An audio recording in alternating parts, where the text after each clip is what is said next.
الذين يظنون أنهم ملاقو ربهم وأنهم إليه راجعون يا بني إسرائيل اذكروا نعمتي التي أنعمت عليكم وأني فضلتكم على العالمين واتقوا يوما لا تجزي نفس عن نفس شيئا فلا يقبل منها شفاعة ولا يؤخذ منها عدل ولا هم ينصرون اور مدد مانگو صبر کے ساتھ اور نماز کے ساتھ وَإِنَّهَا اور بے شک یہ صبر کرنا، نماز پابندی سے ادا کرنا، لَكَبِيرَةٌ البتہ بھاری کام ہے، بڑا کام ہے، مشکل ترین ہے، إِلَّا عَلَى الْخَاشِعِينَ مگر عاجزی کرنے والوں پر کوئی مشکل نہیں۔ تکلیف میں صبر کرنا آسان، نماز کی پابندی کرنا آسان۔ کون ہیں وہ عاجز؟ الذین یظنون وہ جو یقین رکھتے ہیں، انہم ملاقو ربہم کہ وہ ملنے والے ہیں اپنے رب سے، وَأَنَّهُمْ إِلَيْهِ رَاجِعُونَ اور بے شک وہ اسی کی طرف لوٹنے والے ہیں۔ یا بنی اسرائیل اے بنی اسرائیل اولاد یعقوب علیہ السلام، اذکروا نعمتی یاد کرو تم میری نعمتوں کو، التی انعمت علیکم جو میں نے انعام کی تم پر، وَأَنِّي فَضَّلْتُكُمْ عَلَى الْعَالَمِينَ اور یہ کہ میں نے فضیلت دی تمہیں، بزرگی دی تمہیں جہان والوں پر اپنے زمانے میں۔ وَاتَّقُوا يَوْمًا اور ڈرو تم اس دن سے، لا تجزی نفس عن نفس شیئا نہیں کام آئے گا کوئی نفس کسی نفس کے کچھ بھی، ولا يقبل منها شفاعۃ اور نہیں قبول کی جائے گی اس سے کوئی سفارش، ولا يؤخذ منها عدل اور نہ لیا جائے گا اس سے مال بدلہ فدیہ، ولا هم ينصرون اور نہ ہی وہ مدد دیے جائیں گے۔ سبحانک لا علم لنا الا ما علمتنا انک انت العلیم الحکیم۔ اللہم صل علی سیدنا و مولانا محمد وعلی آل سیدنا و مولانا محمد وبارک وسلم ثم صل علیہ۔ آج کا ہمارا سبق سورۃ بقرہ کی 4 آیات پہ مشتمل ہے۔ آیت نمبر 45، 46، 47، 48 4 آیات ہیں جو لفظی ترجمے کے ساتھ آپ نے سماعت کی۔ کل کے سبق میں اللہ نے 7 چیزوں کا حکم کیا تھا اور 4 چیزوں سے منع کیا تھا۔ آج کے سبق میں 8ویں چیز ہے جس کا اللہ نے حکم دیا ہے، اور وہ ہے وَاسْتَعِینُوا بِالصَّبْرِ وَالصَّلَاةِ اللہ نے حکم دیا ہے مدد مانگنے کا اپنی ذات سے 2 ذریعوں سے، ایک ذریعہ صبر، دوسرا ذریعہ نماز، لیکن مدد مانگنی کس سے ہے؟ اللہ ہی سے۔ یہ نہیں کہ صبر کے آگے کوئی ہاتھ باندھ کے کھڑے ہو جانا، مہربانی کر آ جا میرے پاس، نہیں۔ نماز کے آگے ہاتھ باندھ کے نہیں کھڑے ہونا، مدد مانگنی ہے اللہ سے، اور ذریعہ اختیار کرنا ہے تکلیف آ جائے تو صبر کا، اور عام حالات ہوں یا تکلیف کی گھڑی ہو، جب وقت ہو جائے تو پھر ادا کرنی ہے نماز۔ یہ اللہ نے 8واں حکم کیا۔ تھوڑا سا جائزہ لے لیتے ہیں، جو 8 کے 8 حکم ہیں اللہ کریم کے۔ کل کے سبق میں 7 حکم گزرے۔ پہلا حکم تھا اذکروا نعمتی، میری نعمتوں کو یاد کرو۔ دوسرا حکم تھا میرے وعدوں کو پورا کرو، اوفو بعہدی۔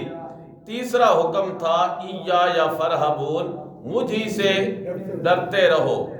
چوتھا حکم تھا آمنو، ایمان لے آؤ۔ اور 5واں حکم تھا اقیم الصلاۃ، اور 6واں حکم تھا آتوا الزکاۃ، زکوٰۃ دیا کرو۔ اور 7واں حکم تھا ورکعوا مع الراکعین، رکوع کرنے والوں کے ساتھ رکوع کرتے رہو۔ اور آج کے سبق میں 8واں حکم ہے واستعینوا بالصبر والصلاۃ۔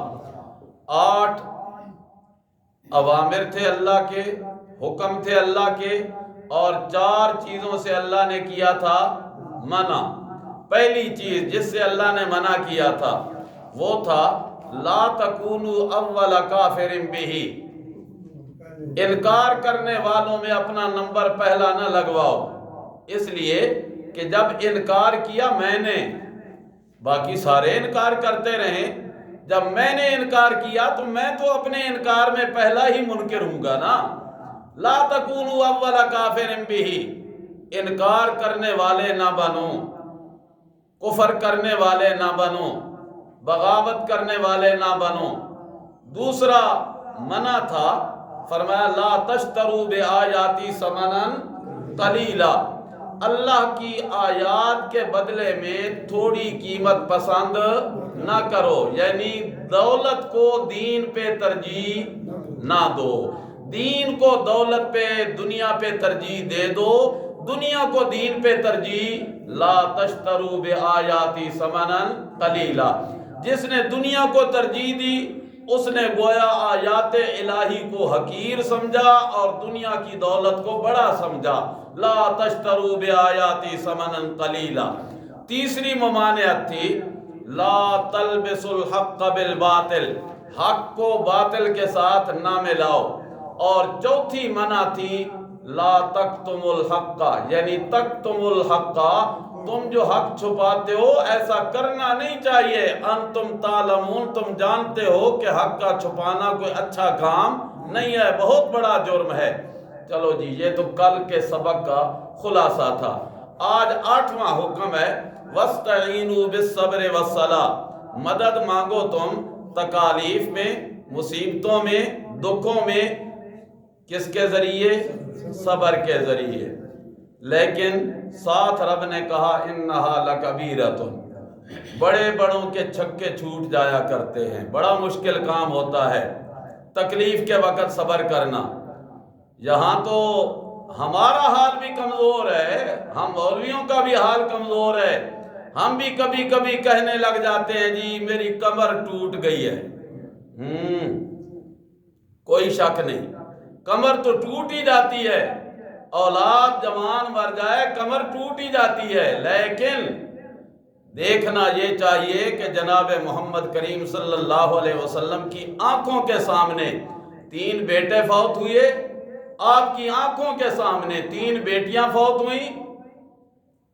نبی رحمت صلی اللہ علیہ وسلم نے تو یہ شکوہ نہیں کیا، بلکہ جب حضرت ابراہیم فوت ہوئے، بیٹے آپ کے گود میں اٹھایا ہوا ہے، آپ کے آنسو مبارک بہہ رہے ہیں، صحابی سوال کرتا ہے یا رسول اللہ اانت وہذا، آپ اور یہ کام، آنسو کیوں آ رہے ہیں؟ نبی رحمت صلی اللہ علیہ وسلم نے فرمایا ان العین تدمع، آنکھ تو رویا ہی کرتی ہے، آنکھ تو آنسو بہاتی ہی ہے، لیکن معاملہ ہے دل کا، دل سے وہی کہیں گے یرضا ربی وربنا اللہ، یرضا ربنا اللہ، جس پہ ہمارا رب راضی ہوگا وہی بات کہیں گے۔ اور پھر میرے نبی نے فرمایا، بخاری شریف کی حدیث ہے، رسول اللہ صلی اللہ علیہ وسلم نے فرمایا اِنَّا بِفِرَاقِكَ يَا إِبْرَاهِيمُ لَمَحْزُونُونَ، او میرے بیٹے ابراہیم تیری جدائی پہ دل میرا زخمی ہے لیکن زبان پہ اللہ کا شکوہ نہیں کریں گے۔ نبی پاک صلی اللہ علیہ وسلم گزر رہے تھے، ایک خاتون زاروں قطار روئی جا رہی تھی، رسول اللہ صلی اللہ علیہ وسلم نے فرمایا بی بی صبر کرو۔ کہنے لگی جا جا، یہ میرے دل کو لگی ہے نا، اگر تیرے ساتھ یہ ہوتا تو پھر میں پوچھتی کیسے مجھے کہتا کہ صبر کرو۔ اللہ کے نبی سمجھ گئے کہ بہت زخمی دل ہے اس کا، اب کہیں ایسا نہ ہو کہ کوئی اور انکار نہ کر جائے۔ رسول اللہ خاموشی سے آگے نکل گئے، پیچھے صحابہ آ رہے تھے، انہوں نے کہا بی بی کس کو جواب دیا ہے؟ نہیں پتا، یہ اللہ کے رسول تھے جن کو تو نے کہا جا اپنا کام کرو۔ اب بچے کی فکر گئی، ایمان کی فکر لگ گئی، پتہ لگا کہ اولاد، والدین، عزیز و اقارب، مال و دولت، ہر چیز ہیچ ہے اور ایمان مقدم ہے۔ ایمان کی فکر لاحق ہو گئی، دوڑی جا کے رسول اللہ صلی اللہ علیہ وسلم کی خدمت میں جا کے عرض کرنے لگی یا رسول اللہ مجھے پتہ نہیں تھا کہ آپ تھے منع کرنے والے۔ رسول اللہ نے پھر بھی یہ نہیں کہا بی بی مجھے جواب دیا نا، یہ تو نے اچھا نہیں کیا نا۔